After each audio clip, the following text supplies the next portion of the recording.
ಎಲ್ಲ ರೈತರುಗಳು ಓದಿರೋರನ್ನ ಕೆಲಸ ಸೇರ್ಕೊಂಡವ್ರೆ. ಈ ಓದಿಲ್ದವ್ರು ಭೂಮಿ ನಂಬ್ಕೊಂಡಿರೋರು ಏನ್ ಮಾಡ್ತಾರಲ್ರಿ ಇವಾಗ ಅವ್ರು ಕೂಲಿಗೆ ಹೋಗ್ತಾವ್ರೆ. ಸರ್ಕಾರಗಳು ಇವಾಗ ಕೆಲಸ ಇಲ್ದಂಗ್ ಮಾಡಿದ್ದೆ. ಈಗ ರೈತರ ಭೂಮಿನ ಕಿತ್ಕೊಂಡು ಬಿಲ್ಡಿಂಗ್ ಕಟ್ಕೊಂಡ್ಬಿಟ್ರೆ ಮತ್ತೆ ಎಲ್ಲಿ ಭತ್ತ ಬೆಳೆಯೋದು, ಎಲ್ಲಿ ರಾಗಿ ಬೆಳೆಯೋದು, ಎಲ್ಲಿ ತೆಂಗಿನಕಾಯಿ ಬೆಳೆಯೋದು? ಏನಿಲ್ಲ, ಯಾವ್ದೋ ಒಂದು ಮಾತ್ರ ನುಂಗ್ಬಿಟ್ರು ಹಸು ತಡ್ಕೊಳೋದಷ್ಟೇ. ರೈತರು ಇಲ್ಲ ಅಂದ್ಮೇಲೆ ಎಲ್ಲಿ ಬರ್ತದೆ ಅನ್ನ, ಅಕ್ಕಿ ಬೆಳೆ ಅವೆಲ್ಲ ಎಲ್ಲಿ ಬರ್ತವೆ? ಎಲ್ಲೂ ಬರಲ್ಲ. ಅಣ್ಣ ಹೇಳಿ, ನಿಮ್ದು ಜಮೀನು ಎಲ್ಲಿತ್ತು? ಇಲ್ಲಿ ನಮ್ದು ಇಲ್ಲೇ ಇತ್ತು ಜಾಗ. ಇಲ್ಲಿ ಏನೇನ್ ಬೆಳಿತೀರಿ ಇಲ್ಲಿ?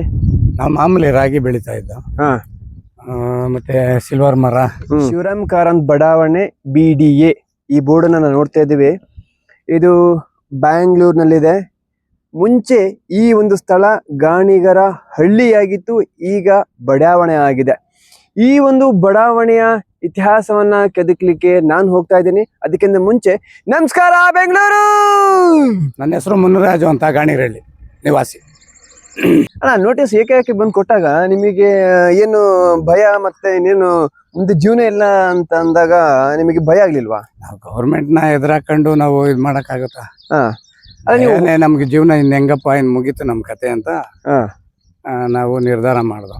ಅಲ್ಲ, ಹೋರಾಟ ಏನೋ ಮಾಡ್ಲಿಲ್ವಾ ನೀವು ಅವಾಗ? ಅಪೋಸ್ ಮಾಡಿಲ್ವ? ಈಗ ಪ್ರತಿಭಟನೆ ನಮ್ಮ ಹಕ್ಕು ಅಂತ ಹೇಳಿ ದೇಶದಲ್ಲಿ ಕಾನೂನು ಇದೆ. ಈಗ ಇವನು ರೈತರು ಏನು ಹೋರಾಟ ಮಾಡಿಲ್ವಾ ಅಂತ ಹೇಳಿ? ಹೌದು, ಸುಮಾರು ರೈತರುಗಳೆಲ್ಲ ಅಡಿಕೆ ಮರ, ತೆಂಗಿನ ಮರಗಳು, ತೋಟಗಳೆಲ್ಲ ಹೋಯ್ತು ಅಂತ ಸುಮಾರು ಚಳುವಳಿಗಳು ಮಾಡಿದ್ರು. ಎಷ್ಟು ದಿನ ನಡೀತು ಚಳುವಳಿ? ಇದು ಯಾರ್ಯಾರು?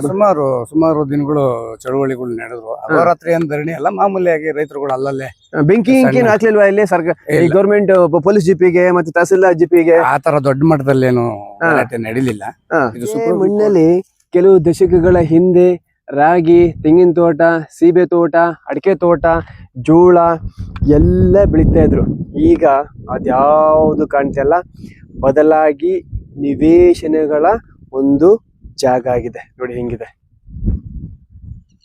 ನಿಮಗೆ ಯಾವುದೇ ಮಾವಿನ ತೋಟ ಆಗಲಿ, ಯಾವುದೇ ಒಂದು ಗದ್ದೆ ಆಗಲಿ, ತೆಂಗಿನ ತೋಟ ಆಗಲಿ, ಸೀಬೆ ತೋಟ ಆಗಲಿ, ಎಲ್ಲ ಮಾಯ. Development authority, Bangalore development authority ಇದನ್ನ ಸೂಪರಿಗೆ ತೆಗೆದುಕೊಂಡು ಈಗ ಬಡಾವಣೆ ಮಾಡಿದೆ. ಇಲ್ಲಿ 1 ಸ್ಕ್ವೇರ್ ಫೀಟಿಗೆ 5,000 6,000 ಓಡ್ತಾ ಇದೆ.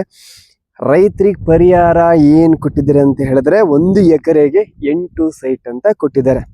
ರೈತರು ಇವಾಗ ಈ ಜಾಗದಲ್ಲಿ ಏನು ಬೆಳೆಯಂಗಿಲ್ಲ, ಬರೀ ಮನೆ ಕಟ್ಕೋಬೇಕಷ್ಟೆ.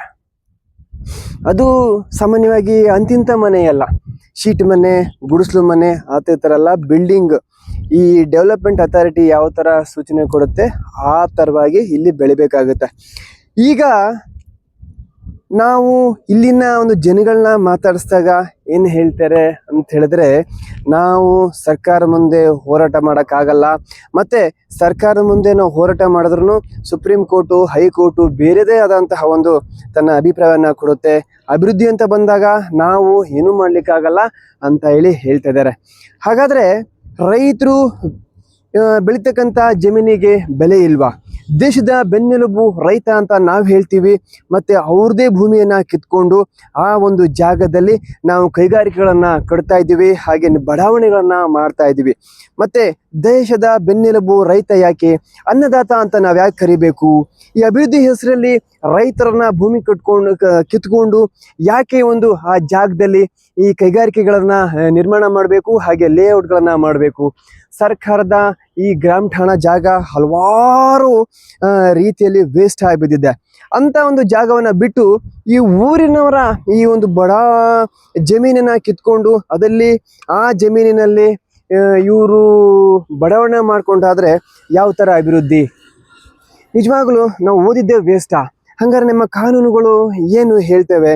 ರೈತರ ಭೂಮಿ ಕಿತ್ಕೊಂಡು ಅಭಿವೃದ್ಧಿ ಮಾಡಿ ಅಂತ ಹೇಳಿ ಎಲ್ಲಾದರೂ ಹೇಳಿದ್ಯಾ? ಇಲ್ಲ. ನಿಮಗಂತೂ ಗೊತ್ತಾಗ್ತಾ ಇಲ್ಲ ರೈತರ ಜೀವನ ಹೇಗೆ ಅಂತ ಹೇಳಿ. ಯಾಕೆ ಅಂತ ಹೇಳಿದ್ರೆ, ಇದರಲ್ಲಿ ಈ ಒಂದು ಭೂಮಿಯಲ್ಲಿ, ಈ ಒಂದು ತೆಂಗಿನ ತೋಟದಲ್ಲಿ ಅಥವಾ ಒಂದು ಗಿಡದಲ್ಲಿ ಹಲವಾರು ಕುಟುಂಬಗಳು ಜೀವನ ಮಾಡ್ತಾ ಇರ್ತವೆ. ಹಲವಾರು ತಲೆಮಾರುಗಳು ಕೂಡ ಒಂದು ಭೂಮಿಯಲ್ಲಿ ಸಂಸಾರವನ್ನು ಮಾಡಿರ್ತೇವೆ, ಜೀವನವನ್ನು ಸಾಗಿಸಿರ್ತವೆ. ಈ ಭೂಮಿಯನ್ನು ಕಿತ್ಕೊಂಡು ಒಕ್ಕಲೆಬ್ಬಿಸಿದಾಗ ಎಲ್ಲಿ ಹೋಗುತ್ತೆ? ನಮ್ಮ ಸಂಸ್ಕೃತಿ ಬರೀ ನಗರೀಕರಣನ ಅಥವಾ ಸಿಮೆಂಟ್ ನಾಡ ಆಗ್ಬಿಟ್ರೆ ಜನ ಸಂಸ್ಕೃತಿ ಎಲ್ಲಿ ಉಳಿತದೆ? ಮತ್ತಿನ್ನೊಂದು, ಈ ಒಂದು ಜಾಗದಲ್ಲಿ ಹಲವಾರು ರೀತಿಯಾಗಿ ಹಲವಾರು ಸಾಂಸ್ಕೃತಿಕ ಕಾರ್ಯಕ್ರಮಗಳು ನಡೀತಾ ಇದ್ವು.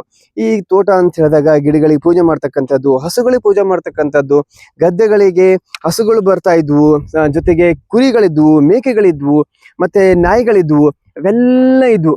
ಈಗ ಅದ್ಯಾವುದು ಇಲ್ಲ. ಬದಲಾಗಿ ಇಲ್ಲಿ ಸಿಮೆಂಟು ರೋಡ್ಗಳು ಮತ್ತೆ ಕಟ್ಟಡಗಳು, ವ್ಯವಸ್ಥಿತವಾಗಿ ಲೈಟ್ ಕಂಬಗಳು, ಚರಂಡಿ ವ್ಯವಸ್ಥೆ ಇವೆಲ್ಲ ಇದೆ.